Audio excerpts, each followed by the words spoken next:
Assalamualaikum warahmatullahi wabarakatuh. Selamat pagi, yang terhormat dosen penguji uji kinerja PPG Dajab kategori 1 tahun 2022. Perkenalkan, nama saya Nurani Supriyantini. Saya mengajar di SMA Negeri 2 Biak, Kabupaten Biak Numfor, Papua. Sekaligus mahasiswa PPG Dajab kategori 1 tahun 2022, Universitas Cenderawasih Papua. Pada kesempatan ini, saya akan melaksanakan kegiatan praktik pembelajaran guna memenuhi uji kinerja PPG Dajab kategori 1 tahun 2022 dengan mengambil materi kewenangan lembaga-lembaga negara menurut Undang-Undang Dasar Negara Republik Indonesia tahun 1945 yang ada di bab 3 PPKN kelas 10 semester 1. Untuk lebih jelasnya, berikut video pembelajaran yang saya laksanakan. Mohon saran dan masukan agar ke depannya kegiatan pembelajaran saya bisa lebih baik. Demikian, terima kasih. Wassalamualaikum warahmatullahi wabarakatuh.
Selamat pagi anak-anak.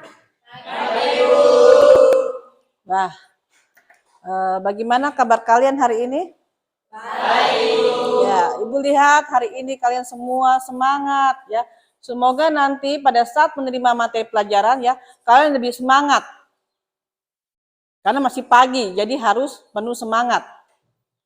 Baiklah anak-anak, sebelum kita mulai ya, Ibu minta salah satu kawan kalian untuk pimpin kita dalam doa. Ibu minta Kareka maju ke depan, pimpin kita berdoa.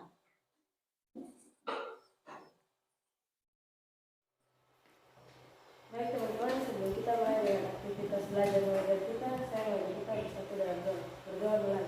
Bapa kami yang di surga, dikuduskan namamu, berdoa kami, jadilah kehendakmu di bumi seperti di surga. Berikanlah kami pada hari ini, berdoa kami berikutnya, dan ampuni kami atas segala kesalahan kami, seperti kami tahu juga yang kebenaran atas segala kami, dan janganlah membawa kami dalam pencobaan, tetapi lepaskan kami dari yang jahat, karena Kau yang punya kerajaan dan kuasa dan kemuliaan sampai selama-lamanya. Amin. Terima kasih Kareka. Sebelum kita ya langkah pada pembelajaran kita pagi hari ini ya, Ibu mau mengabsen kalian terlebih dahulu. Ibu mau lihat siapa pagi hari ini yang tidak hadir, yang tidak mengikuti pelajaran Ibu. Baiklah, Ibu panggil ya. Sianta, Sisilia, Hulman, Melki Dimara, Yusuf, Petronella.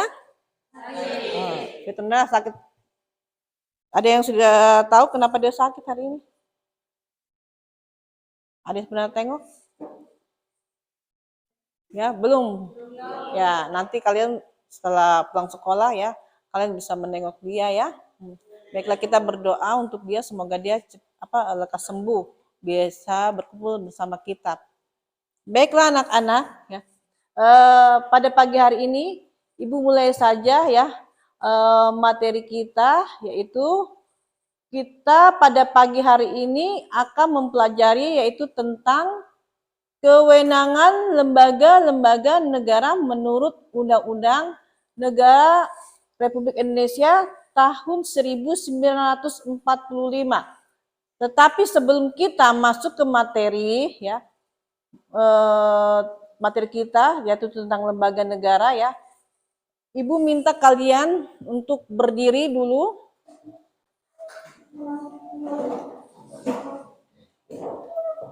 Baiklah, kita akan mendengarkan yaitu sebuah lagu yaitu Padamu Negeri untuk mengawali pembelajaran kita di pagi hari ini. Baiklah, kalian dengarkan. Kita nyanyi bersama-sama.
Baiklah, tadi kita sudah menyanyikan sebelumnya ya Bagimu Negeri ya.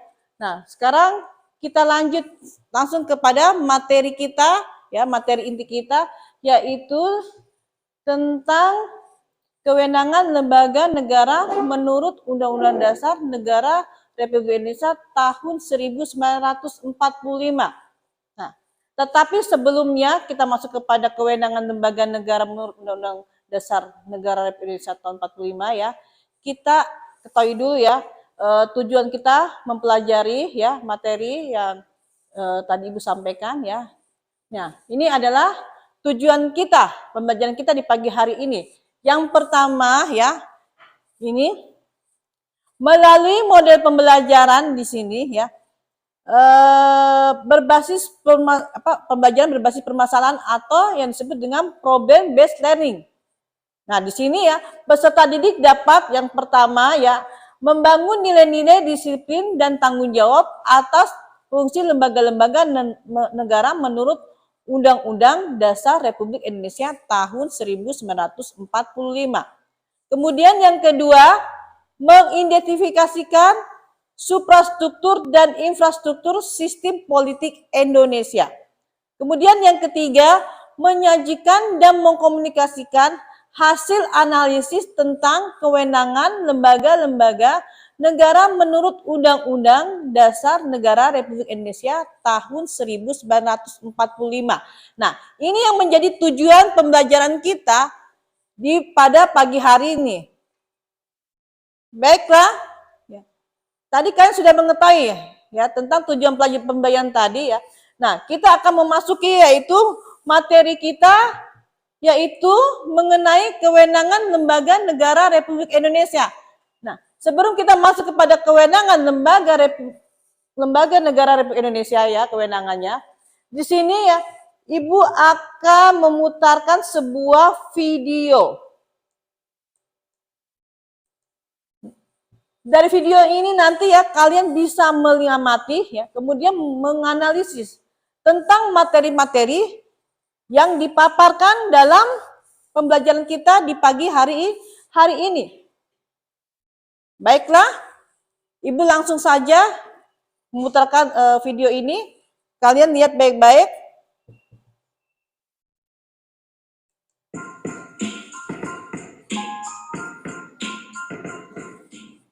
Assalamualaikum warahmatullahi wabarakatuh. Saya dari Aksara Ini. Saat ini kita akan membahas tiga kewenangan lembaga-lembaga negara menurut Undang-Undang Dasar Negara Republik Indonesia tahun 1945, Subbab 1, Suprastruktur dan Infrastruktur Politik.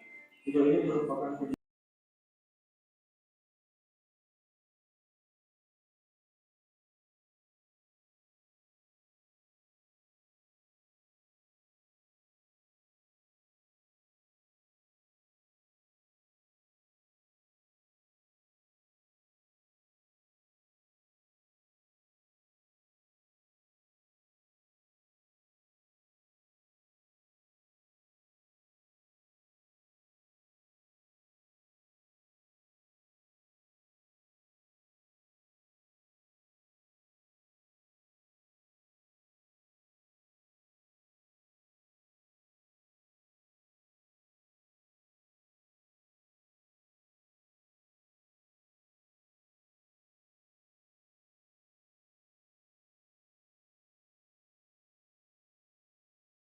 Oke. Nah, tadi sudah jelas ya dari tayangan video tadi ya. Di sini itu kita akan membahas tentang kewenangan lembaga negara Republik Indonesia. Nah, tadi sudah dijelaskan yaitu ya materi kita yang kita akan pelajari ya melalui tadi tayangan video tadi itu kita akan lihat yaitu mengenai yang namanya suprastruktur dan infrastruktur politik. Yang pertama ya sebelum kita masuk kepada infrastruktur politik, di sini kita akan mengetahui terlebih dahulu apa itu suprastruktur. Suprastruktur politik di sini diartikan itu sebagai mesin politik resmi di suatu negara dan merupakan penggerak politik yang bersifat formal. Formal berarti dia resmi. Dengan kata lain, ya ini suprastruktur politik ya, dengan kata lain, ini merupakan gambaran pemerintah dalam arti luas yang terdiri atas lembaga negara yang tugas dan peranannya tuh diatur dalam konstitusi negara atau peraturan perundang-undang lainnya.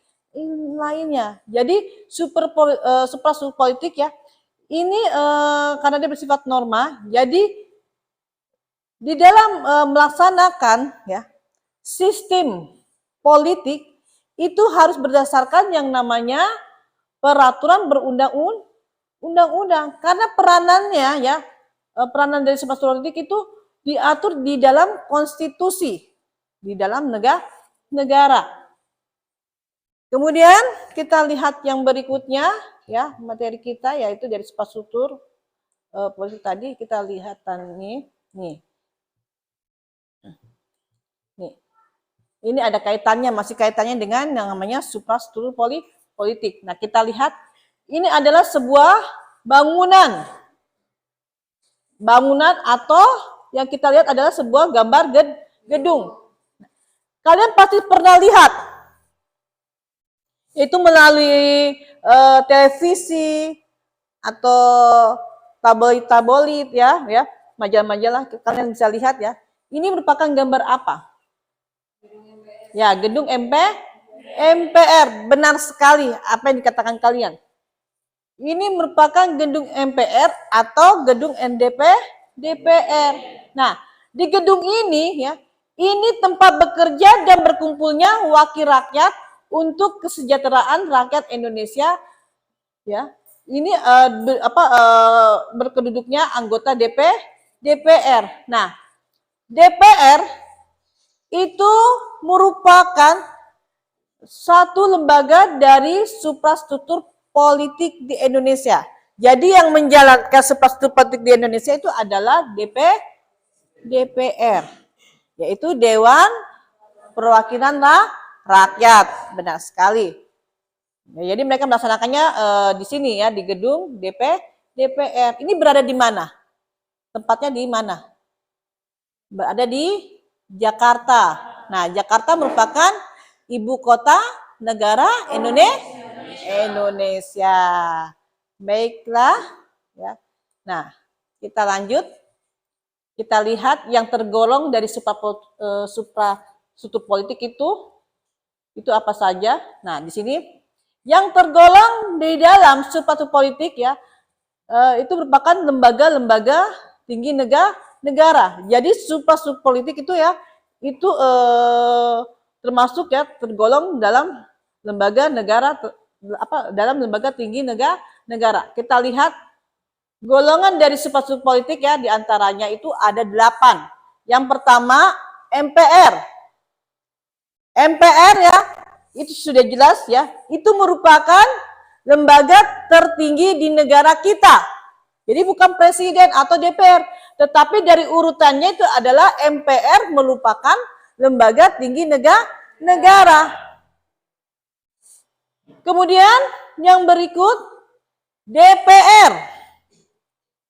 Ya, berarti itu pada tingkat kedua.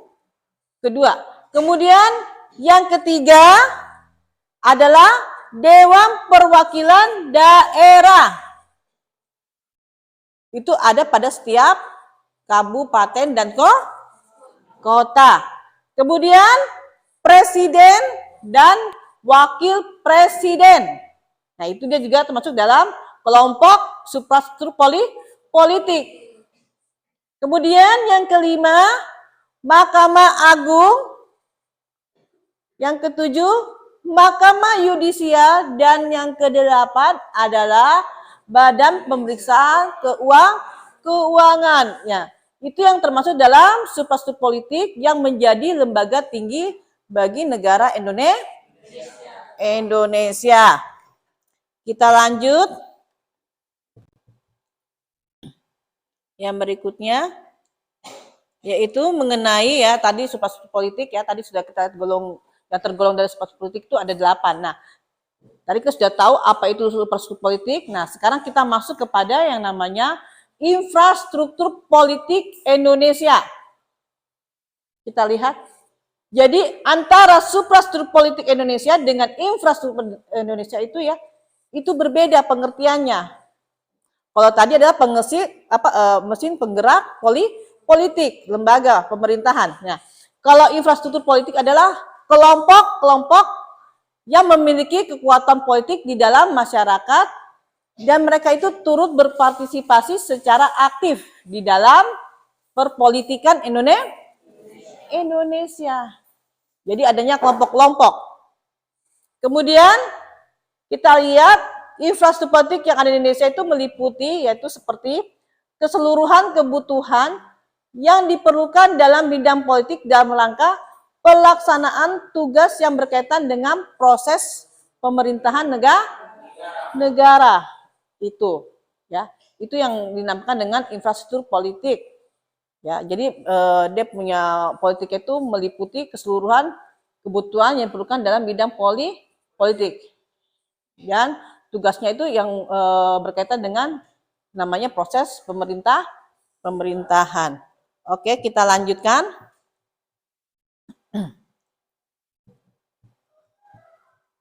Seperti kita ketahui ya, di Indonesia itu kan banyak sekali namanya organisasi politik atau kelompok politik yang menjadi kekuatan dari infrastruktur politik. Tetapi jika kita diklasifikasikan ya, itu hanya terdapat 4 saja, yaitu 4 kekuatan dari infrastruktur politik. Yang pertama yaitu partai politik, yang kedua adalah kelompok kepentingan atau yang disebut dengan interest group. Yang ketiga adalah kelompok penekan atau yang disebut dengan pressure group. Kemudian yang keempat adalah adanya media komunikasi. Nah, kita lihat yang pertama ya, kita bahas satu-satu dulu ya dari kekuatan infrastruktur politik ya. Yang pertama itu partai politik. Jadi partai politik itu dibentuk oleh sekelompok warga negara Indonesia secara sukarela atas persamaan kehendak dan cita-cita. Jadi partai politik itu yang menginginkan adalah rakyat itu sendiri atau masyarakat itu sendiri, bukan presiden, ya, bukan pribadi kita sendiri, tetapi ya itu ada suatu kelompok orang yang menginginkan bentuknya partai politik. Mereka membentuk partai politik itu mereka mempunyai tujuan, sehingga mereka membentuk tadi namanya partai politik. Jadi kalau membentuk partai politik itu harus mempunyai tujuan. Tujuannya itu apa? Harus jelas, ya. Jangan hanya asal membentuk yang namanya partai saja. Masing-masing itu ya, organisasi partai politik itu mempunyai tujuan, ya, dan cita-cita, yaitu ingin memperjuangkan kepentingan dari anggota partainya, ya. Selain itu juga ingin memperjuangkan masyarakat, bangsa, dan negara. Nah, pemilihan ya anggota partai politik ini ya, itu dipilih melalui apa? Ada yang tahu? Melalui pemilihan umum. Nah, 5 tahun sekali ya kita tuh mengadakan yang namanya pemilihan umum, yaitu tadi untuk memilih anggota-anggota partai. Kemudian yang kedua, adanya kelompok kepentingan atau interest group.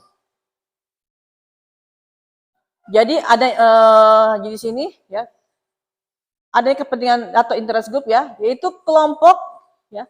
Itu sama beda dengan yang tadi tujuan dari partai politik. Ini adalah suatu kelompok ya. Kelompok yang menginginkan adanya politik. Nah, di sini yaitu kelompok yang mempunyai kepentingan terhadap kebijakan politik negara. Kelompok ini biasanya ya mereka tuh menghimpun atau mengeluarkan dana dan tenaganya untuk melaksanakan tindakan politik yang biasanya berada di luar tugas dari partai politik. Jadi memang sengaja dia membentuk politik tadi ya.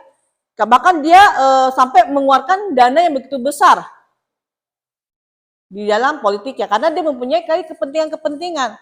Kepentingannya entah mungkin dia menjadi presiden kah atau dia menjadi apa ya, jadi tujuannya tuh dia mempunyai ketujuan, tetapi bukan untuk dia punya kelompok masyarakat dan negara, tetapi untuk kepentingan diri sendiri. Nah, di sini kita lihat ya kepentingan kelompok tadi ya, ini akan muncul satu elit politik ya, contohnya akan muncul satu elit politik ya, seperti pembayaran pajak. Kemudian akan muncul suatu himpunan yang namanya serikat dagang ya, serikat dagang. Kemudian adanya lembaga swadaya masyarakat atau LSM. Kemudian adanya serikat buruh dan sebagainya. Itu adalah ya merupakan kelompok-kelompok kepentingan di dalam politik. Kemudian yang berikutnya yaitu yang ketiga yaitu kelompok penekan atau pressure group. Kelompok penekan atau biasa kita sebut dengan pressure group ya. Di sini itu merupakan kelompok yang mengupayakan atau memperjuangkan keputusan politik yang berupa peraturan perundang-undangan atau kebijakan publik yang dikeluarkan oleh pemerintah sesuai dengan kepentingan dan keinginan dari kelompok mereka. Jadi itu mereka memperjuangkan ya keputusan politik yang berupa undang-undang atau kebijakan publik yang dikeluarkan pemerintah. Kemudian yang keempat, media komunikasi politik. Itu merupakan sarana, media itu merupakan sarana untuk melakukan komunikasi secara politik. Ya, jadi media komunikasi yaitu secara sarana atau alat komunikasi politik dalam proses penyampaian informasi ya dan pendapat politik secara tidak langsung baik terhadap pemerintah maupun masyarakat pada umumnya. Nah, media nanti ini dibagi menjadi dua, yaitu media elektronik dan media massa. Nah, media massa itu ya, itu seperti apa? Majalah-majalah, koran, ya. Itu pokoknya bahan bacaan. Kemudian kalau elektronik ya, nah sekarang kita sering menggunakan yang namanya alat media komunikasi melalui media elektronik. Itu seperti apa? Televisi, radio, internet, dan lain-lain sebagainya. Nah, itu merupakan media komunikasi atau sarana untuk menyampaikan politik. Nah, sampai di sini ya. Kalau tidak ada yang bertanya, baiklah Ibu minta kalian segera bergabung dengan kelompok yang telah Ibu bentuk minggu-minggu yang lalu. Silakan bergabung dengan kelompoknya. Kita masuk kepada tugas kelompok kita pada hari ini ya.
waktunya sudah habis ya.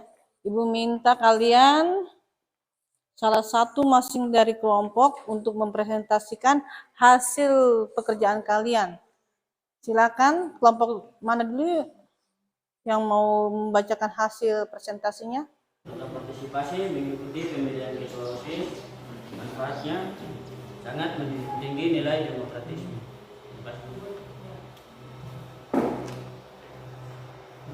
Bagaimana kelompok yang lain?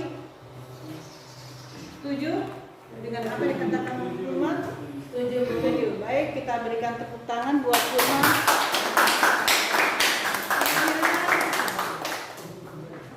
Kelompok mana lagi yang akan maju? Silakan kelompok 2. Silakan Melki. Bacakan hasil presentasi mewakili kelompok 2. Terima kasih wakil kita kami dari kelompok 2 kita menentukan diskusi kami. Baik, ini kami bawa tabel nomor 2 keluarga contoh partisipasi mengerjakan tugas rumah sesuai kapasitas. Tidak ada lagi yang mau bertanya tentang tugas-tugas tadi? Ya, ya jelas. Nah, kemarin bukan kemarin ya. Tadi Ibu sudah memberikan tugas yaitu untuk kalian kerjakan. Minggu depan kalian Ibu harapkan ya supaya sebelum kita mulai ya, kita adakan presentasi terlebih dahulu ya dengan tugas-tugas yang yang tadi barusan Ibu kasihkan lagi ya. Kita ada 2. Satu sudah kalian kerjakan, yang satunya lagi untuk minggu depan. Jadi sebelum kita masuk pada materi ya, kita akan diskusi kembali mengenai tugas-tugas yang tadi Ibu ajarkan. Baiklah anak-anak, karena waktu kita sudah habis ya, kita sudah mau masuk ke jam ketiga. Ibu cukupkan dahulu pelajaran kita pada pagi hari ini, tetapi sebelumnya Ibu minta dikumpulkan kembali tadi soal-soal tadi, ya tugas tadi.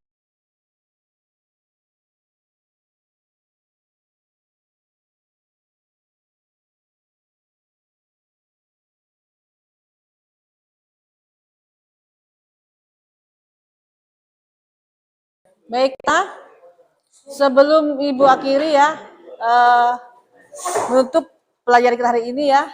Nah, Ibu kasih kalian yaitu mendengarkan lagu sebagai penutup pembelajaran kita di pagi hari ini. Kalian dengarkan atau bisa kita bernyanyi bersama-sama. Ibu langsung saja ya. Oke.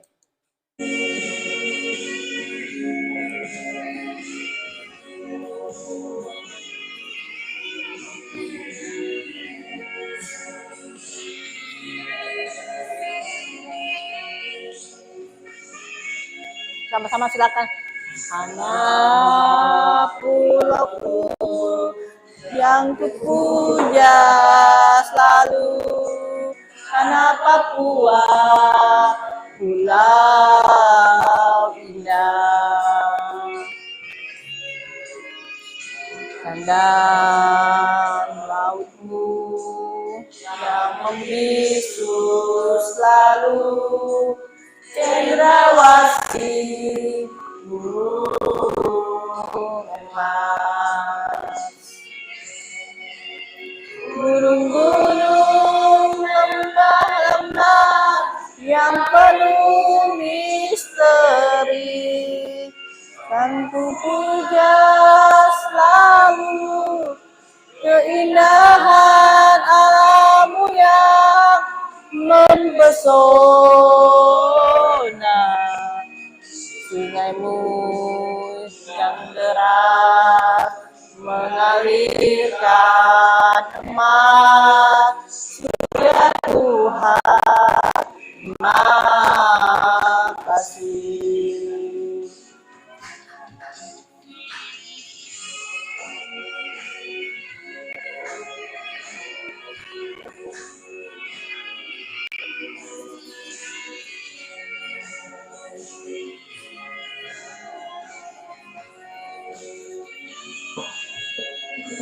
Di sana pulauku yang kupuja selalu, karena kuat pulau indah.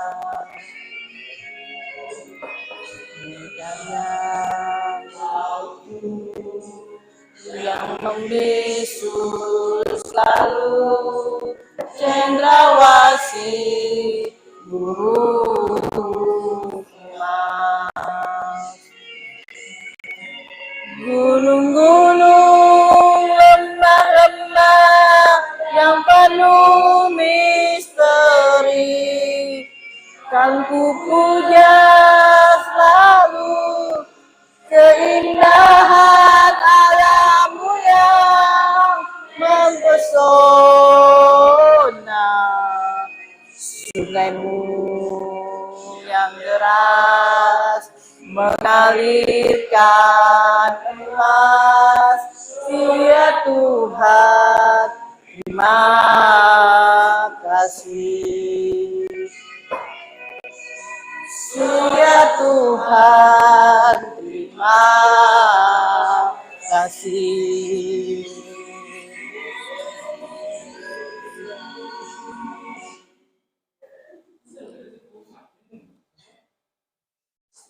Baiklah anak-anak, sebelumnya ya Ibu ucapkan terima kasih. Kita bertemu minggu depan. Selamat siang semuanya. Siang.